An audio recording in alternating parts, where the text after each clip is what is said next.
tureke kwibaza gusa ibivugwa. Kwibaza ibivugwa, abantu bavuga ibintu bashatse ibyo ari byo byose bitewe n'imitekerereze yabo cyangwa uko bifuza. Ariko kubivugwa twongereho n'ibigaragara n'ibyo tubona noneho biba.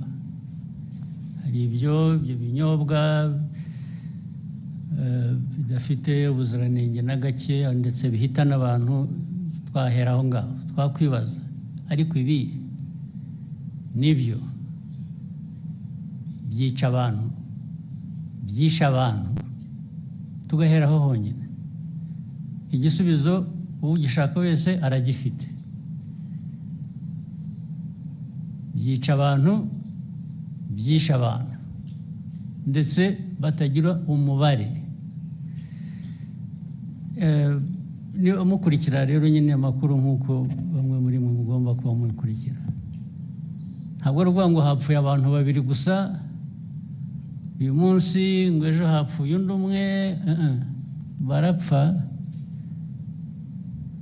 ari 20, 30, 50. Hari ubwo hapfuye abagera ari hafi kugera mu 100. Ndavuga ku munsi umwe. Ugiye gushyira hamwe abamaze gupfa mu mwaka, barabyumva uko abantu bangana. Mbere yuko ngera kuri ibyo bindi by'inganda by'abakozi, tubanze dusubize ikibazo cy'ubuzima cy'aba bantu. Ese turashaka inganda n'abakozi bazikoramo bari buhitanwe n'ibikorerwa muri izo nganda, cyangwa turashaka ibihitana abantu batwaye mu nganda kugurisha ibikenewe n'izo nganda, ukajya muri izo nganda ugatwara ibyo inganda zikoresha, warangiza wataha wakwifuza gufata ku byavuye mu byo watwaye mu nganda ukahagwa. Ibyo ni ubuzima abantu bakwiriye kuba bemera bakurikira. Ariko noneho wenda turavuga ibya hano gusa, nabyo kandi bifite agaciro, nabyo duhereyeho. Ibyo binyobwa byica abantu nta nubwo ari ibikorerwa hano cyangwa ibituruka hano gusa, hari n'ibituruka hanze. Ibituruka hanze bizanwa bituje ubuziranenge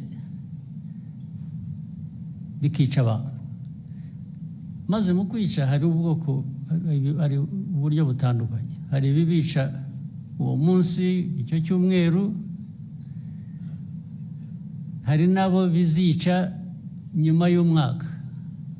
Kwica buhoro ukagenda uko binywa bikagenda bikwica kugeza igihe umuntu anogoka nyuma y'umwaka.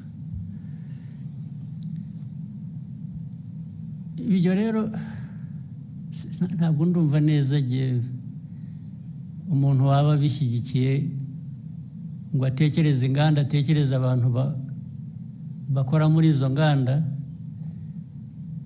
ukuyemo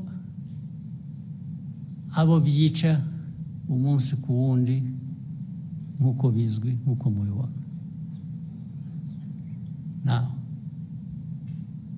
Abo rero reba nk'uruganda cyangwa uburyo abantu bateguye ibyo binyobwa, byaba ari mu ruganda, byaba ari mu rugo, byaba ari hehe, byisha abantu uyu munsi. Birongeye wowe ibyo ukora, ndavuga ahantu hamwe, birongeye byisha abandi uwundi munsi, ikindi gihe. Birongeye byisha abandi, I'm talking about the same place, ndavuga ahantu hamwe. Birongeye byisha abandi ahandi ikindi gihe.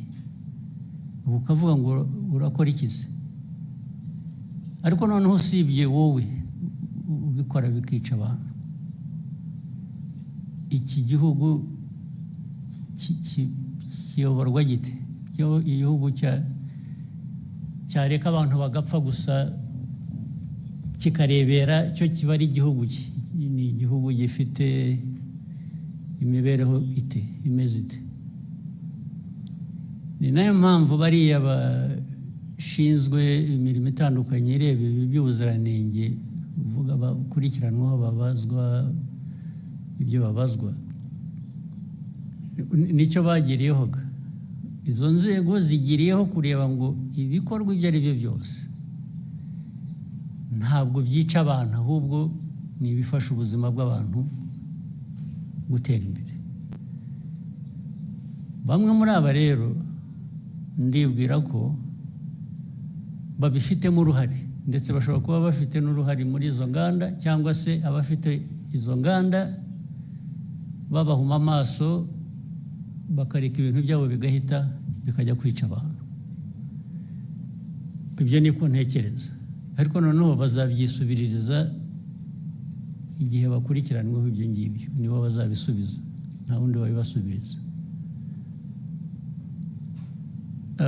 Si ibyo gusa, n'ibindi tumaze iminsi tuvuga, niba mubikurikira ibi biyobyabwenge, abantu hari iby'ibinyobwa, hari ibindi by'ibiyobyabwenge abantu bahinduye, mwagiye murabiririmba mubyita amazina y'igitangaza, mugira mute birica abantu, birica abana, birica abantu batoya. Iki gihugu n'abakuru hari ababirimo, ndetse birica abantu. Igihugu cyaberaho kugira ngo kirebere abantu bapfa, abantu bacyo bapfa. Ntuvuga ngo hatazagira ubaza bakwiriye kubaza impamvu abantu bapfa, ntabwo ari ukubaza impamvu ibyica abantu bicibwa. Kuri iyo ntambara rero, abanyumva cyangwa n'ababirimo bo babyiteguye, ntabwo abo turaza guhangana nabo nyine. Ibintu baraza kujya ku murongo uko bikwiye, abantu bazi icyo bisaba, baragishoboye. Ariko ibyo kujya kuzana imico n'imikorere yica abantu aho bayivana birabareba aho ngaho handi, niba barabyemeye. Ibyo ntabwo bindeba, ntabwo aho handi handeba. Njye